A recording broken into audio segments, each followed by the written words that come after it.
ਮੁੱਖ ਮੰਤਰੀ ਸਾਹਿਬ ਮੇਰੀ ਗੱਲ ਧਿਆਨ ਨਾਲ ਸੁਣੋ।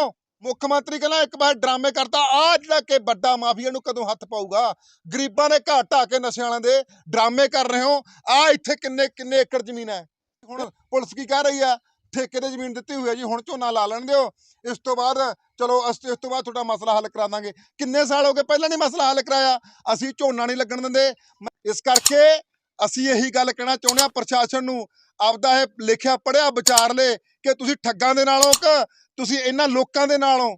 ਜਦੋਂ ਇਹ ਲੋਕ ਇਹ ਦਫ਼ਤਰਾਂ ਵਿੱਚ ਜਾਂਦੇ ਨੇ ਉਦੋਂ ਚਾਹ ਪਾਣੀ, ਉਦੋਂ ਬੇਬੇ ਬਾਪੂ ਜੀ ਪੈਰੀ ਹੱਥ ਲਾਉਂਦੇ ਨੇਗੇ, ਪਰ ਜਦੋਂ ਇਸ ਤੋਂ ਬਾਅਦ ਪੈਸੇ ਲੈ ਲਏ, ਪੈਸੇ ਲੈਣ ਤੋਂ ਬਾਅਦ ਕੋਈ ਵੀਜ਼ਾ ਨਹੀਂ ਲਾਉਣਾ, ਠੱਗੀ ਕਰ ਲਈ, ਫਿਰ ਇਹਨਾਂ ਦੇ ਬਾਉਂਸਰ ਏਜੰਟ ਰੱਖੇ ਹੋਏ, ਫਿਰ ਇਹ ਲੋਕਾਂ ਨੂੰ ਕੁੱਟ ਮਾਰ ਕੇ ਬਾਹਰ ਭਜਾਉਂਦੇ ਨੇਗੇ ਧੁੱਪੇ ਲੋਹ ਦੇ ਵਿੱਚ।